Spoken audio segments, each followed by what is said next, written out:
L'entrepôt du bricolage, filiale du groupe Samsey, vous présente Si on parlait.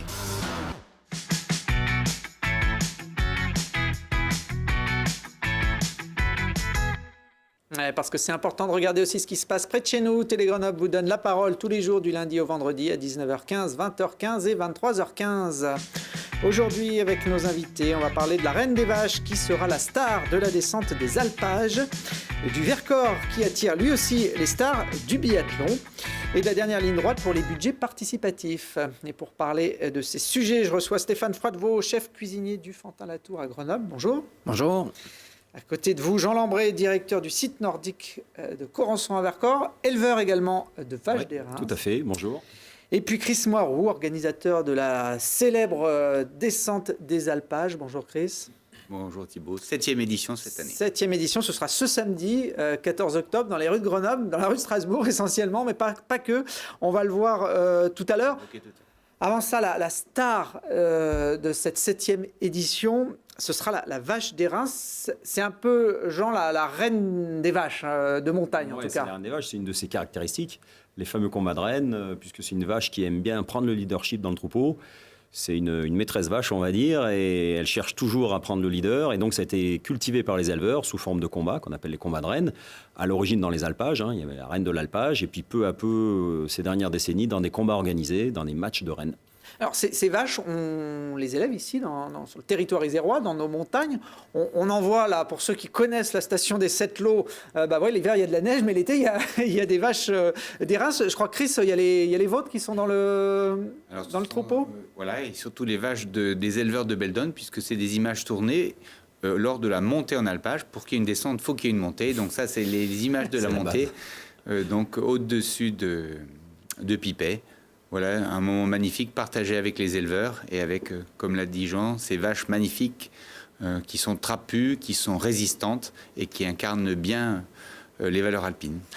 Jean, ça s'élève comme des vaches classiques Oui, ça reste une vache malgré tout. Mais si vous voulez, au départ, c'est une race rustique. Donc, il y avait plusieurs vocations. Le lait, la viande, comme toutes les races rustiques. Et cette caractéristique des combats de reines, ce qui fait que ça a été cultivé par les éleveurs et qui ont choisi de conserver cette race face à la modernisation de l'agriculture. C'est ce qui lui a permis de résister. Et c'est vraiment un élevage de passionnés, quoi. Et on voit bien sur les images que ce sont des bêtes... comme l'a dit Chris, petites, trapues avec des grosses cornes, un gros mufle, l'œil noir, mais elles sont gentilles comme tout, c'est des vrais toutous. Avec l'homme, elles sont vraiment super dociles et entre elles, elles font la hiérarchie et on se prend vite au jeu. Alors, elles ont passé plusieurs mois dans les alpages, que ce soit dans Beldon, votre exploitation sur le Vercors. On sait que depuis quelques années, les alpages sont souvent la proie des loups, notamment pour les brebis. Est-ce que les vaches d'airain effraient les loups? J'imagine qu'avec Tout à fait. C'est une de ces caractéristiques qu'on connaissait auparavant dans la littérature reportée à l'Érins. On disait jadis, la reine protégeait son troupeau du loup. Jadis, moi j'étais petit, je disais ça. Bon, ça prenait pas vraiment de sens. Et puis depuis quelques années où les loups ravagent d'abord les troupeaux de moutons, puis maintenant sur le Vercors notamment, les élevages de bovins aussi sont attaqués. On s'est aperçu que quand on mettait une reine, une vache vraiment dominante dans un troupeau avec des petites génisses ou des petits veaux ou d'autres bêtes, elle prenait ses responsabilités et les troupeaux qui avaient des airains ne sont pas attaqués par le loup, voire même des témoignages d'éleveurs qui ont vu le loup en bas, la vache au milieu, le reste du troupeau derrière et la bête défend vraiment son troupeau. Après, il faut modérer cette protection, évidemment. Sur le Vercors, on a des meutes de loups, de 4 à 6 loups. Si on met une vache pour 50 autres dans un alpage, elle va avoir du mal à protéger tout le monde. Et voilà. Mais elle a le même rôle, on peut dire, que le chien patou vis-à-vis des troupeaux de moutons. C'est-à-dire qu'il y a quand même des attaques quand il y a des patous, mais la pression de prédation est vraiment temporisée et quand même fortement atténuée par la présence d'un animal de protection. Donc la vache peut prendre ce rôle d'animal de protection. Oui, avec l'avantage par rapport au patou, c'est que la vache d'airain est moins dangereuse pour les, tout à fait. Et pour puis, les randonneurs. C'est une vache dans un troupeau de vaches. On l'appliquera sur des troupeaux de bovins, pas sur des troupeaux de moutons. Elle va pas tester au milieu des moutons. Non, elle va défendre ses congénères bovins. Mais ça reste une vache dans des vaches, alors que le chien, effectivement, ça pose des petits problèmes aussi d'éthique. On met un chien dans des moutons. Après, il y a des problèmes d'agressivité vis-à-vis des randonneurs. Bon, enfin, on ne va pas refaire toutes les problématiques qui y sont aujourd'hui. Mais voilà, donc c'est quand même un petit clin d'œil qu'on peut faire vis-à-vis de nos élus. Et c'est une solution aussi environnementale qu'on peut trouver pour gérer un petit peu et maîtriser la pression d'attaque qu'on peut avoir sur les troupeaux de bovins. Bon, on la voit là, avec le folklore qui va avec. C'est vrai que Chris, ce sont des animaux qu'on aime bien décorer aussi.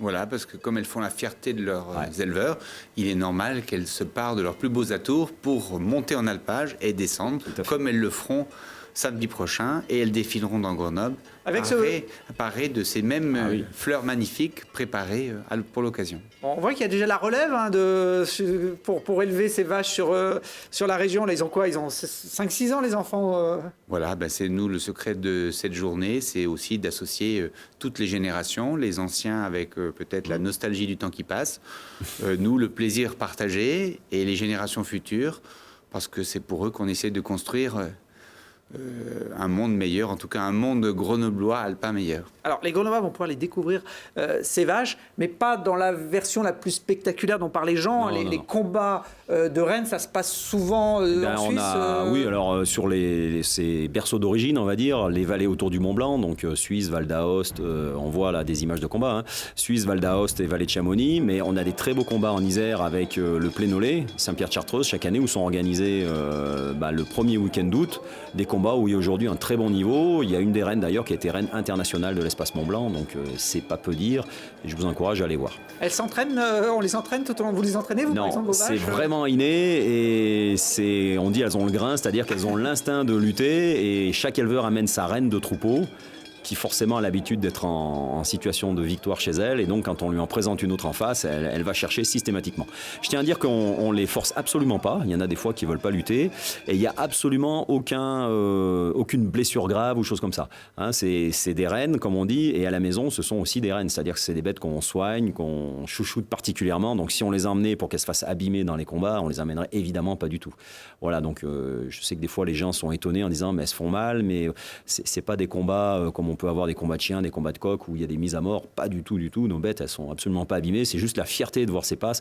Ça ressemble plus à des combats de sumo, vous voyez, où il y a des combinaisons de la lutte gréco-romaine, c'est pareil, où on va essayer d'avoir une passe, une poussée. Il y en a qui luttent en puissance avec le jeu de cornes, etc. Donc voilà, on se prend vite à la passion. Et puis après, il y a des lignées, il y a des souches, etc. Mais il ne faut pas oublier, juste, je garde la parole 2 minutes, c'est aussi une vache qui est économique. Donc c'est une vache qui fait moins de lait que les grandes races laitières, mais qui fait un lait très riche et de qualité. Elle valorise très bien des fourrages grossiers, on va dire. Et puis, c'est une vache qui a aussi un très bon ratio de viande. Ce sont des bêtes de petite taille qui vont faire 600-700 kilos, mais qui ont une très bonne qualité bouchère. Donc aujourd'hui, dans une agriculture de montagne où il y a un peu de la déprise agricole dans certains secteurs, elle trouve sa place complètement. Bon, entre les vaches de Chris et les vaches de Jean, lesquelles sont les meilleures dans les combats de rennes? Chris a quand même une très bonne reine qui s'appelle Tarente, dont les miennes ont dû pâtir 1 ou 2 fois. On était tombé en face il y a 2-3 ans, et voilà, je sais m'incliner devant plus fort. On a été que renforcé. Voilà. Bon, ces vaches, donc, elles vont descendre à Grenoble pour la descente des alpages samedi. Elles vont arriver comment, Chris? Alors en fait, je voulais dire que c'est sûr que les érins sont au cœur de notre manifestation. Historiquement, c'était les premières présentes lors de la première descente des alpages. Mais aujourd'hui, on a associé aux érins les autres. Vous n'êtes pas sectaire, hein? On n'est pas sectaire, c'est exactement ça. Et surtout, on a voulu rendre hommage à toutes les races alpines. Donc non seulement les érins, mais aussi les abondances, les tarines et les villardes du plateau du Vercors. Donc je dirais que cette fête, c'est la descente des alpages des vaches des Alpes, des vaches de notre territoire. Tout à fait. Mais la vache des Reims aura un petit privilège, c'est que pour venir à cette fête, elle aura le droit, vous le voyez, de prendre le tram. Oui, comme l'année dernière, oui. Alors, ça, il y a quelqu'un qui le fait. Ça, c'était une scène un peu insolite de l'hiver dernier. Voilà, c'était un petit clin d'œil. On voulait un petit peu faire le buzz comme les étudiants alcoolisés de Bordeaux qui avaient mis donc un lama dans le tramway. On s'est dit, nous, on va mettre une vache dans le tramway. C'était un petit clin d'œil. En fait, c'était un petit clin d'œil pour dire qu'à Grenoble, même les vaches prenaient le tramway. Et je dois avouer qu'on a eu un petit coup de pouce du destin, puisque ce jour, c'était pic de pollution et les transports grenoblois étaient gratuits. Donc, nous n'avons même pas payé le transport pour Joyeuse, qui a donc pu découvrir le tramway entre la gare de Grenoble et le marché de Noël. Je serais curieux de connaître le tarif vache appliqué par la CEMITAG. Je crois qu'il est à l'étude. Bon. Donc ces vaches, qu'elles soient Reims ou d'autres, elles vont être dans Grenoble ce samedi. Alors le cœur de la manifestation, c'est la rue de Strasbourg. Voilà, c'est le cœur, je dirais, originel de notre manifestation. Rue de Strasbourg, place de Metz. C'est là qu'elles vont arriver avec leurs éleveurs. C'est là qu'elles vont s'installer dans les box qui auront été préparées. Elles vont être lavées, décorées.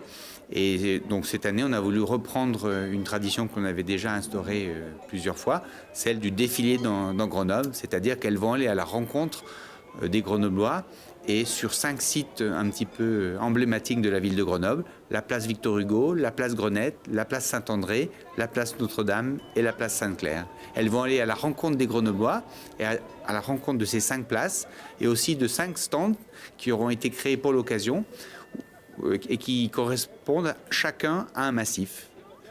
Voilà, et aussi à une couleur des anneaux olympiques, puisque la rumeur dit que Grenoble va fêter l'année prochaine un anniversaire. Je crois que les 50 ans approchent. Voilà, la cinquantaine approche. On le voit sur ces images, il y a une bonne ambiance pendant cet événement. C'est un événement convivial, festif.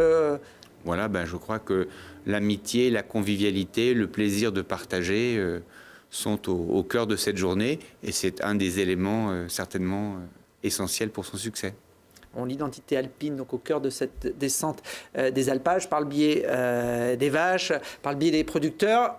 Et les chefs vont également apporter leurs pattes à l'événement. Stéphane, vous êtes le porte-parole de la cinquantaine de chefs, de grands chefs qui seront présents samedi à Grenoble. Oui, effectivement, grâce à cet événement, ça va être l'opportunité de rassembler une cinquantaine de chefs, des très grands chefs français, des MOF fromagers. Et il y aura aussi quand même une bonne dizaine de chefs grenoblois parce que pour moi, il y a une vraie gastronomie à Grenoble et il y a plein de chefs qui font des choses très très sympas, des très belles choses et qui utilisent des produits locaux et qui mettent vraiment en valeur cette région et cette ville. Alors, Chris parlait de l'identité alpine. Vous la cultivez notamment dans votre restaurant Fantin-Latour à Grenoble depuis une dizaine d'années. Vous avez été élevé, on va dire, à l'école de Marc Vera où on utilise les produits du terroir et notamment les plantes de nos montagnes pour travailler ces plats. C'est vrai que moi j'ai beaucoup de chance parce que je suis vraiment les saisons et je suis toutes les semaines en montagne à ramasser des plantes locales. Hein. Ça peut être de la prime verte, de l'acacia, de la vulnéraire, un peu plus haut dans les massifs de la Chartreuse. Et pour moi, c'est un vrai plaisir, c'est une passion.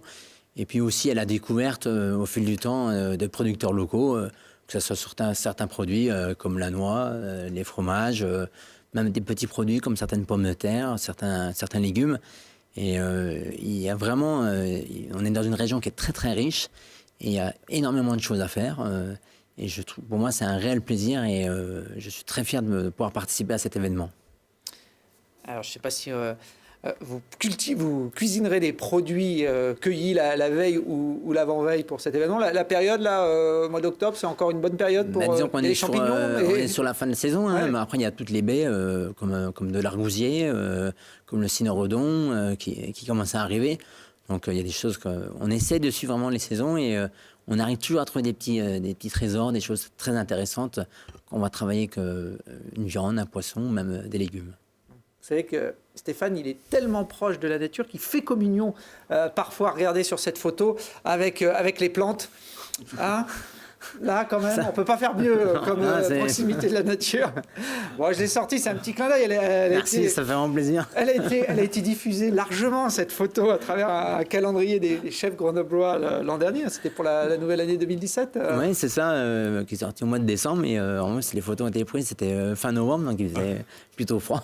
On attend la suite pour le calendrier des cuisiniers. Il paraît que normalement, il enlève la fougère pour l'année 2018.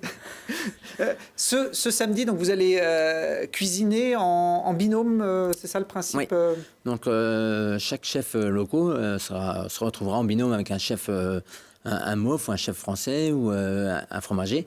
Et on va concocter deux petites recettes qu'on va présenter devant à peu près, j'espère, 400 ou 500 personnes. Parce que c'est un événement qui attire énormément de monde et c'est une très très belle fête. Parce que le principe, c'est aussi de se retrouver, de passer un bon moment, que ce soit festif et qu'on puisse s'amuser, rire et échanger. Vous avez des spécialités, vous? C'est quoi les plats que vous aimez bien cuisiner? Là, on voit quelques images de coquilles Saint-Jacques. Alors là, pour le coup, c'est pas du produit alpin. Non, mais c'est vrai que moi, j'aime bien les accords terre et mer, mais c'est vrai qu'on va travailler le bleu de Sassenage, on va travailler la noix, il y a la truite de Vercors, enfin, il y a énormément de choses et qu'il faut sublimer. Et pour nous, c'est un vrai panier, c'est un vrai plaisir. Et je pense qu'il va y avoir des belles surprises samedi soir. Chris, le bleu de Sassenage, c'est l'un de nos fromages phares. La rue de Strasbourg est réputée notamment pour un fromager connu dans le monde entier, hein, Bernard Murravo. Je ne sais pas s'il apprécie le bleu de Sassenage, Bernard. Bien évidemment. Ah. D'ailleurs, c'est le bleu du Vercors Sassenage. Il Oui, faut c'est respecter vrai. la nouvelle Si je appellation. l'écorche. C'est en plus la seule AOC fromage du département. Et je dois dire que cette année, à l'occasion de la 7e descente des alpages, le Vercors et son bleu seront à l'honneur, puisqu'on a profité de la présence de ces fromagers exceptionnels, de 2 champions du monde, de meilleurs ouvriers fromagers, pour réaliser une dégustation à l'aveugle de 10 bleus produits dans le Vercors, pour déterminer quel est, selon eux, à l'aveugle, le meilleur bleu, et pouvoir donner un petit peu de lustre à ce fromage qui était parfois décrié, qui aujourd'hui est apprécié par de plus en plus de monde, par Bernard bien sûr, puisqu'il est originaire du Vercors, et puis par les enfants, hein, et notamment dans des formes un petit peu nouvelles de cuisine, comme la vercoline, qui a beaucoup de succès, par exemple lors de la fête du bleu. La vache d'Érins fait du fromage. Alors, la vache d'Érins fait du fromage, mais elle n'est pas répertoriée dans les races pour la production AOP fromagère.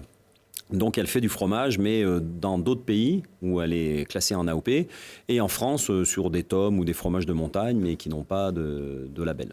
Vous avez de la vache d'Érins à la carte du Front à la Tour, Stéphane? Alors moi, pour le moment, aujourd'hui, je n'ai encore pas de la vache d'Érins, mais pour moi, ça va être une très belle opportunité parce que je vais pouvoir justement rencontrer des producteurs, des éleveurs. Et tout ce que j'espère, c'est que justement, ça va être, cette opération va permettre, pourquoi pas, de créer un rassemblement de producteurs pour centraliser cette viande qui doit être exceptionnelle. Oui, tout à fait. C'est une viande un petit peu à part. Et comme l'a dit Chris, la descente des alpages, c'est aussi l'occasion de rencontrer des gens, de faire du lien social. Et voilà. Là, l'exemple est pris. Voilà, si ça peut déboucher, c'est juste parfait, quoi. Eh ben, du lien social, il y en aura forcément beaucoup à partir de samedi matin. Ça dure toute la journée dans la rue de Strasbourg et aux alentours, et puis sur les places grenobloises. Tout à l'heure, Chris évoquait les Jeux Olympiques. Effectivement, on va fêter le 50e anniversaire des JO de Grenoble au mois de février de cette année. Ça me permet de faire le lien avec votre autre casquette, Jean, puisque comme beaucoup de montagnards, vous êtes obligé de jongler avec les saisons et avec les métiers pour pouvoir vivre tout au long de l'année en montagne, notamment sur le plateau du Vercors. Donc quand vous n'êtes pas éleveur, vous faites quoi? Eh ben, je suis responsable d'un site nordique à Corançon, donc l'hiver en ski de fond et l'été d'une piste de ski roue, l'espace biathlon ski roue du Vercors, et de son stade de biathlon dont on voit des images là. Et maintenant, je travaille dans le nordique à l'année. Auparavant, j'étais garde du parc l'été et responsable de site l'hiver. Et puis depuis 4 ans, à la demande de la Fédération française de ski, bon là on voit c'est des images du chantier, hein, c'est la genèse du projet. Donc à la demande de la Fédération française de ski, l'intercommunalité du Vercors, communauté de communes du massif du Vercors, a créé cette piste de ski roue de 6 km à peu près, ce stade de biathlon. Et aujourd'hui on accueille des champions locaux d'abord, parce qu'il y a déjà un beau panel, et puis à l'international, puisque cette semaine on a par exemple l'équipe nationale norvégienne qui est chez nous jusqu'au 19 octobre, les A, donc c'est pas rien. On a l'équipe B norvégienne également, on a eu l'équipe fondeur suédois, on a eu des Allemands, on a eu l'équipe d'Italie, enfin bon, on a un peu tous les grands du circuit biathlon et ski de fond qui passent par chez nous. Qu'est-ce qui fait que ces équipes, j'imagine qu'ils ont des infrastructures pour s'entraîner chez elles, pourquoi elles viennent dans le Vercors, à Corançon? Alors parce que le Vercors on a un bon climat, l'Isère quand même c'est pas mal, et puis parce que la piste a un relief qui est très bien, on a aussi un ensemble d'offres qui se prêtent bien, c'est-à-dire qu'il y a des très belles pistes dans d'autres régions du monde, en Norvège notamment, en Suède, mais où autour c'est très plat, il n'y a pas le dénivelé qu'on peut trouver chez nous, il n'y a pas la qualité environnementale pour faire des grandes randonnées. Nous on est quand même adossé à la plus grande réserve naturelle de France, les hauts plateaux du Vercors, où ils peuvent partir s'entraîner pendant des heures sans rien croiser. On peut partir de bas dans la vallée et refaire des montées en ski roue sur le plateau, presque 1000 mètres de dénivelé quand on fait la montée de Saint-Nizier. Donc tout ça, c'est des choses qu'ils n'arrivent pas à trouver ailleurs. Et en plus, on a un climat qui est quand même pas mal, une altitude à 1200 mètres d'altitude qui est juste ce qu'il faut. Donc l'ensemble de tout ça contribue à ce que ils viennent chez nous. Et bons produits peut-être aussi. Oui, et puis les produits régionaux, alors justement j'allais y venir, c'est aussi un lien permanent qu'on a entre l'activité touristique et le terroir, puisque des belles montagnes, des belles stations, il y en a partout. Par contre, nous, on est non concurrentiel sur d'autres produits, type bleu du Vercors, vous l'avez dit, et c'est ce qui caractérise quand même nos territoires. Et c'est ça aussi qu'il faut cultiver, et le salut de notre agriculture passe forcément avec le développement touristique et le maintien de la fréquentation. Bon, alors l'anniversaire des JO de Grenoble, c'est en 2018, mais il y a également des Jeux Olympiques cet hiver en Corée. Donc si les Norvégiens viennent battre les Français, notamment en biathlon, ce sera un petit peu de votre faute. Oui, alors c'était l'occasion parce que lundi, on avait Martin Fourcade sur le pas de tir avec son frère Simon et il y avait Emil Svensson, son challenger, qui lui a chippé une médaille d'or quand même à Sochi sur la ligne d'arrivée. Ça s'est joué à la photo finish. Donc c'était quand même marrant de les voir tous les deux s'entraîner côte à côte, discuter. Bon, le nordique est un milieu très fair-play et voilà, il n'y a pas du tout d'anémosité, au contraire, ils s'entraînent beaucoup ensemble.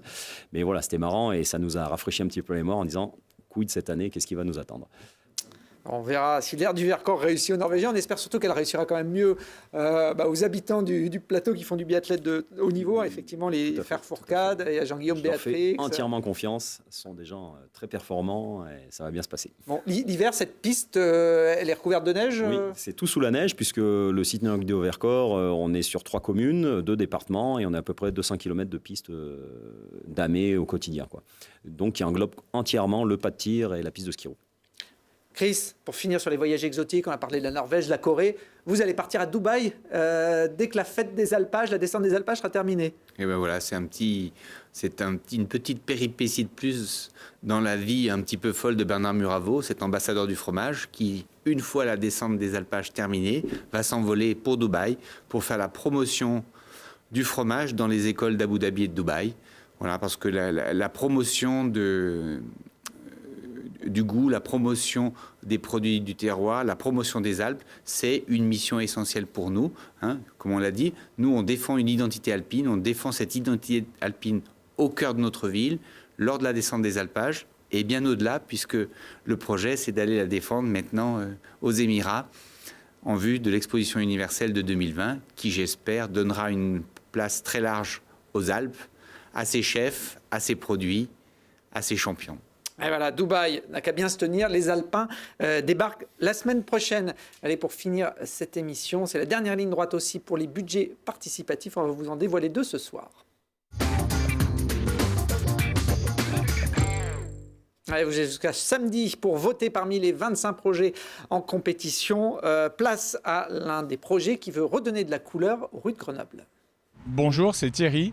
Je vous présente mon projet qui est de me dégayer les rues de Grenoble en mettant des couleurs à notre ville, notamment sur les différents éléments urbains comme l'armoire électrique qui se trouve derrière moi, qui sont des objets qui sont souvent pas très esthétiques au sein de la ville et qui sont dispersés un peu partout. Donc l'idée de mon projet, c'est de mettre des couleurs à ce type d'armoire notamment, de façon à égayer la ville et d'une part et d'autre part aussi à donner des repères aux plus jeunes parce qu'on se rend compte que les villes comme Grenoble, elles sont pensées pour les adultes. Nous, on a tous nos repères, des noms de rues, des magasins, différentes choses. Seulement, les enfants, ils ont beaucoup moins de repères et en fait, en peignant ces différentes fresques, c'est aussi l'occasion de donner des repères aux plus jeunes de façon à ce que la ville leur soit plus sympathique. Voilà, pour ce projet, on parlait de ski roue il y a quelques instants avec Jean Lambret. On reste sur les roulettes avec un projet, cette fois de skatepark. On est le collectif Roule ma ville et on voulait faire un skatepark dans le secteur 5 pour jeunes, moins jeunes, expérimentés, les débutants. Un skatepark mixte pour que tout le monde puisse pratiquer. Voilà. Donc en fait, dans notre skatepark, il y aura plusieurs structures pour le skate, pour le BMX, pour la trottinette et pour aussi le parcours justement, une structure. Et donc voilà, on va mettre ça dans notre skatepark et ça sera pour tout le monde, quoi. Tout le monde pourra venir. Et nous, on a voulu créer ce skatepark parce que au début, nous, quand on allait faire de la trottinette dans la rue, et les gens nous expulsaient, ils nous disaient de partir parce qu'on faisait trop de bruit. Donc c'est pour ça qu'on a voulu faire un skatepark pour comme ça les gens se plaignent pas. Alors moi j'aimerais bien un skatepark pour le vélo, les BMX, pour qu'on s'entraîne, qu'on fasse du parcours et tout ça. Et aussi pour qu'on s'amuse avec les copains et les copines. Si vous aussi vous êtes intéressé par notre skatepark, n'hésitez pas à voter pour notre projet.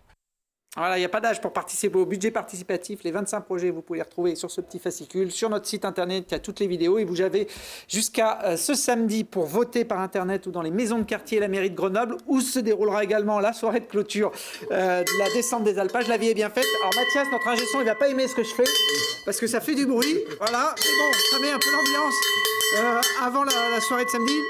Vous me la laissez, Chris, ou pas? Ouais, bon, eh ben, très bien. Alors, je souhaite comme ça une bonne soirée à tous les téléspectateurs de Télé Grenoble. Et puis, on se retrouve demain avec ou sans la cloche, je verrai bien, pour un autre Si on parlait.